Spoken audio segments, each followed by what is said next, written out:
18 years. It's been a long 18 years since the last iteration of the Baldurs Gate franchise. I thought we'd never see another one. I thought this IP was long gone. Yet here we are. Baldurs Gate 3 is coming out in November 2019. I spend so much of my time looking at sequels to old games that are never going to be made. Games that developers abandoned, left by the wayside, and have been lost to time. And at this point, it's almost my specialty. And I thought Baldurs Gate 3 was one of those lost games. I was even going to make a video on it. And for those of you who don't know the history behind this project, I'm going to explain the story of Baldurs Gate 3 and how it got to this point in time, from being cancelled to now coming fully to fruition.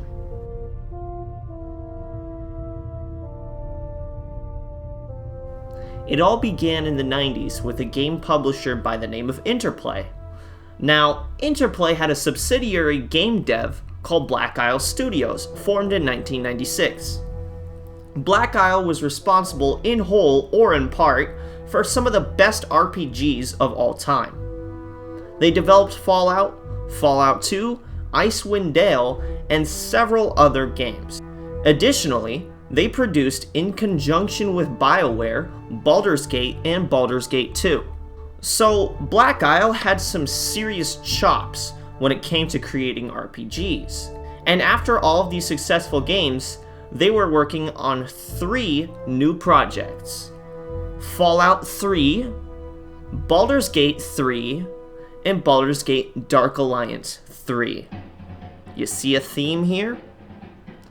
All seemed to be going well in the land of Black Isle, but their parent company, Interplay, was busy burning through all of their money and trying to cut their losses. And okay, side note real quick, how the hell does a company like Interplay that keeps pumping out legendary games like Fallout and Baldurs Gate somehow completely fail as a business? How does that happen? How can you move so many units and still fail? I don't understand that. Anyway, look, that's not really the point of this video. The point is, Interplay was starved of cash, and on December 8th, 2003, Interplay CEO Hervé Kane snapped his fingers and wiped out 100% of the most badass RPG studio of all time. There was no warning, no time to look for a new job, nope. Just one day, Black Isle's like, Mr. Interplay, I don't feel so good. And they walked into their studio and they got fired. So Black Isle was erased from existence, and their 3 games were thought to be gone forever, given how Interplay was in no condition to do anything with Black Isle's projects, seeing how they were burning through all this cash. So we thought it was all over, and only time would tell what could happen next.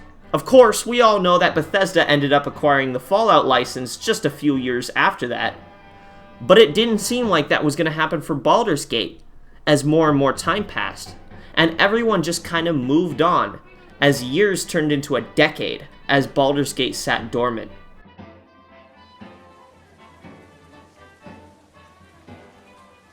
And though there were rumors over time, as there always is with any cancelled game, it wasn't until September 2018 when we got a rumor that was substantial. Allegedly, the founder of Larian Studios, Sven Vinke, I hope I said that right, had purchased the Baldurs Gate license.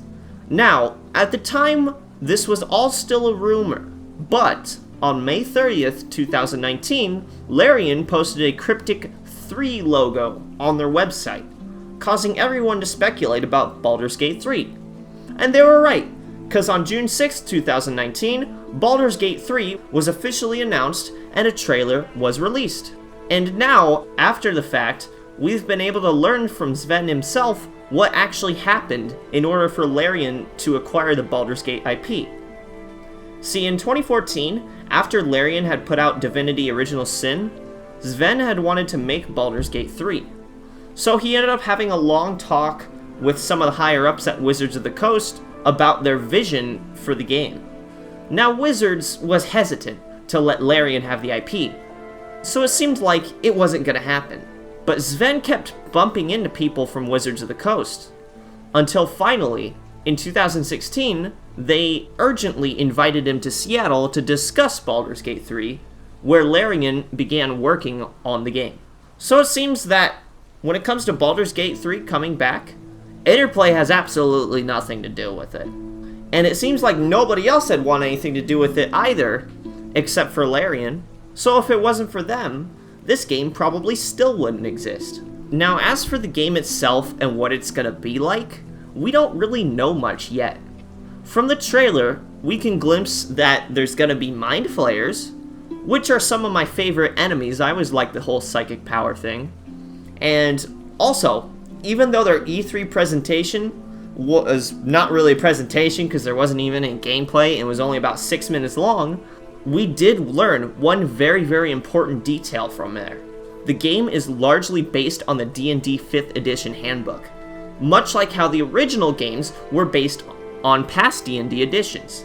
This is a great sign, because hopefully that means the game will play more like a polished version of the original games, and hopefully it's going to stay true to the originals.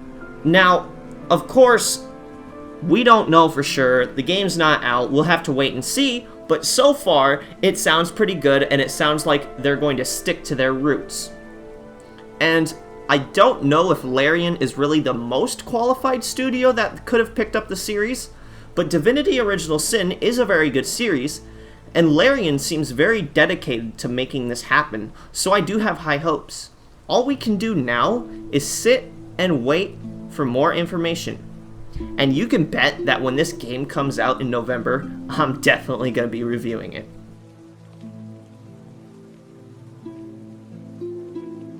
If you like this video, and you want to keep hearing me ramble on about old video games, then don't forget to hit the subscribe button.